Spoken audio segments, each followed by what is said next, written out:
Hare Krishna, everyone.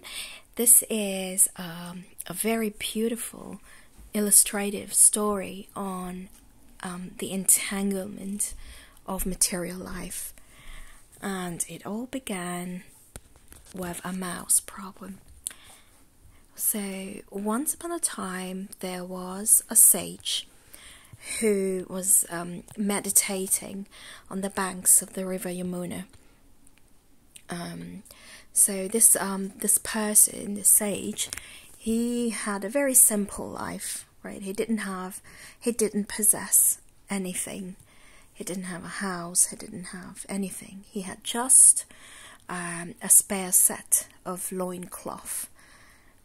So he would wash the cloth and he would put it to dry on the banks of the river of the Ganga. So one day, while he was sitting meditating, some mice came along and started nibbling on his clothes. And this problem persisted for quite some time. And this Brahmin, he didn't really know what to do. The mice were eating his cloth every day.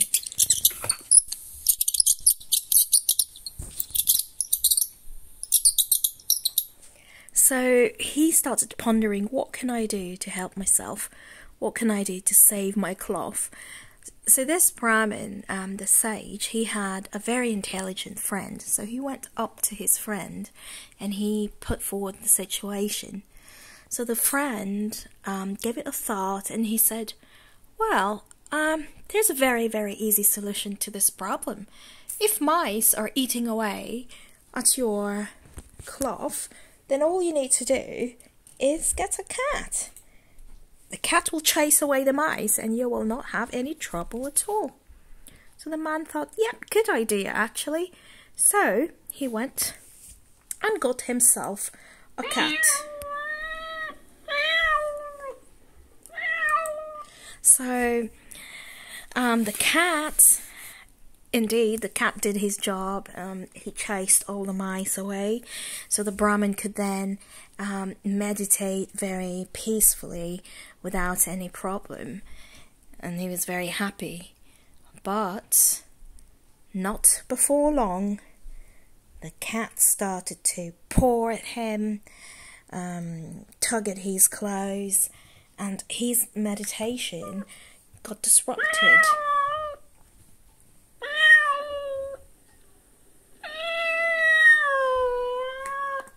So this Brahmin, he couldn't meditate at all. So he went back to his intelligent friend and asked him, my dear friend, the situation now is that the mice are all gone. But the problem is the cat is mewing so hard and it's tugging at my clothes and I can't really meditate anymore. So the friend then said, well, are you feeding the cat any milk? And the Brahmin said, no, not really, no, I'm not. Well, then the friend said, well, he's hungry. You need to get some milk for the cat. And so the man, the sage, he said, but how will I get milk? The friend said, well, go to the market and get yourself a cow. The cow will produce milk, and then you can milk the cow and give your cat milk. Problem solved. So the Brahmin, he went to get a cow. He went to get a cow, and he milked the cow, and he got a lot of milk. And he gave the cat. The cat was very happy. She would drink the milk and then chase the rats. So the Brahmin, he was free to sit down and meditate again. However, not before long,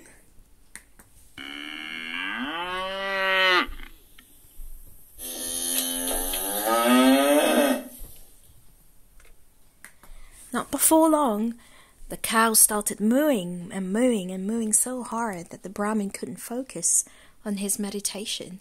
So he went back to his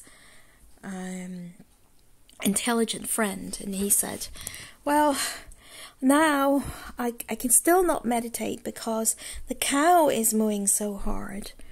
So the intelligent friend said, well, the cow is mewing because she needs to be milked. So you need to get somebody who can milk your cow every day. You need a wife. You really need a wife. That will make your life so much easier. She will milk the cow, give the milk to the cat. The cat will then catch the mice. Everything will be nice and harmonious, in good order. And you'll be able to meditate without any problem. So the Brahmin thought, okay, you're right. Yeah, good idea. So he went on and he got married to a lovely lady. And the lady, his wife, would milk the cow, give the milk to the cat. The cat would drink the milk and be very happy and catch the mice. So things were going on great. But then, after some time, the wife started shouting at him. She said, oh, you lazy man, all you do is just sit here on the banks of the river and meditate. What about food? What about we need a house, we need food, I need clothes. Go and get a job, man. What's the point of sitting and meditating? You need to take care of your family. You need to take care of me. I'm your wife. I married you. It's your duty to take care of me. So the Brahmin he couldn't meditate anymore. He had to get himself a job, and that was a 9-to-5 job, as we all know. And life was expensive, and so many bills needed to be paid. He needed to buy clothes for his wife, and food, and build a big house, and he needed to get a car to go to work. So this Brahmin had to work really hard, and then when he would come back home, it wasn't a great situation. There was so much to do, and he couldn't meditate anymore, and he got so worn out and drained, and life was very tough. And he sat down and he understood that his life had got very, very complicated. He had entangled himself so much in this web, in this entanglement of Maya, and his life had become very complex, and he longed and longed for his life to get back to the simpler times when he could just sit there on the banks of the river Ganga and focus properly on meditating on the Lord. So he decided to leave. He left, and he went back to being as he was before. All this complication. So this is a nice story. It's not a story that is showing us how we should just abandon everything and just go off to the forest or to the river Ganga. It's just showing us that we should aim at having a simple life and not adding complications to our life. Nowadays, it's hard. We're bombarded on all sides. TV adverts, radio, media. People are selling so many useless things. It's easy to forget and just accumulate things and become so entangled in material life that we have no time to focus on the real goal of life, which is to understand that we are the spirit soul and that we're not the body, and the goal of our life is not just to enjoy material things, but to make a solution to the problem of birth and death and old age and disease. So simple living and high thinking is the best thing to do. We know in this age there's so many distractions. There's social networks, networking websites that are taking us away from Krishna. There's a lot of Maya in this day and age has come up with so many different ways to take us away from the path of self-realization. So we have no time. We're going to the cinema, we're busy going to parties, to the pub, or online we're browsing all these websites, we're watching YouTube videos, we're watching movies. There's simply no time for spiritual life, but that is very, very dangerous situation. Somehow or other, we need to be aware of these distractions and focus on the real goal of life, which is to go back to Godhead. So Lord Chaitanya says that no one can trace since no one can trace the history of the living entity's entanglement in material energy, it is beginningless. By beginningless, he meant that conditioned life exists prior to the creation. It simply becomes manifest during and after the creation. Due to the forgetfulness of his real nature, the living entity, or the spirit, suffers all kinds of miseries in material existence. And in the Srimad Bhagavatam 5:14-15, it is said, a life in this material world is exactly like a blazing forest fire. No one goes to set fire to the forest, yet the fire takes place. Similarly, everyone wants to be happy in the material world, but the miserable conditions of material life simply increase. When one is frustrated in lording it over material nature and is very serious about getting out of this material entanglement, the Lord from within gives him the knowledge that he has to surrender unto him. Then there is liberation. So we see this Brahmin, he understood where his problems were coming from. He understood that he had deviated so much from his path, which was a path of self-realization. This knowledge that came, it was given to him by the Supreme Lord.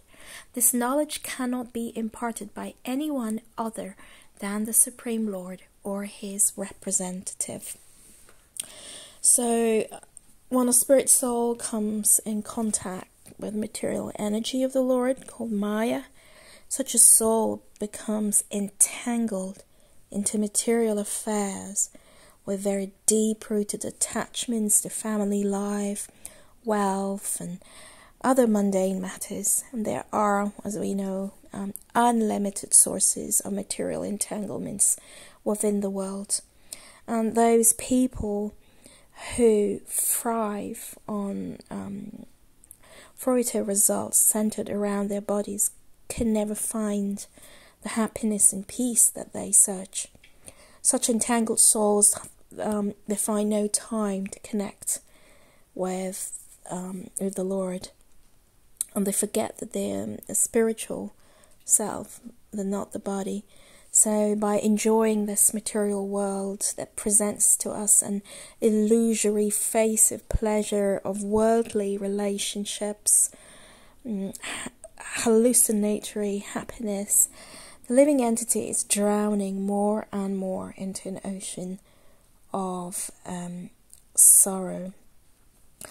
So what is the situation? Is it hopeless? No, because Krishna says in the Bhagavad Gita that anyone who surrenders unto him becomes free of all entanglements.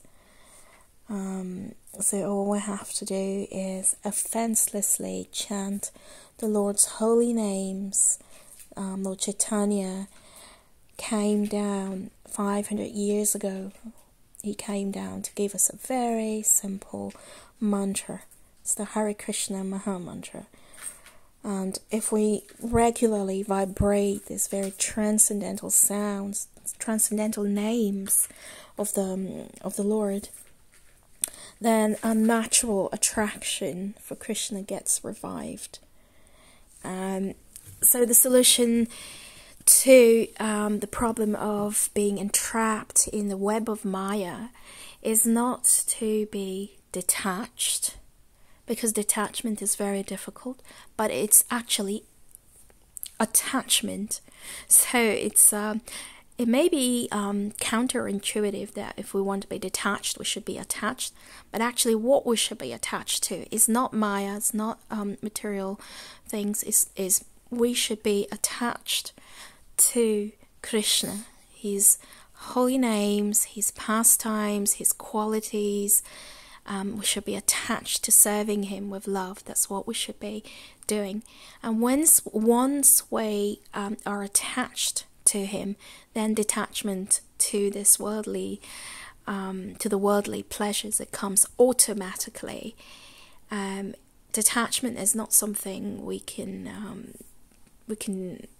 do just as a show, or it's not something that can easily be done, but it comes automatically and very easily if we increase our attachment to the lotus feet of Krishna. Hare Krishna.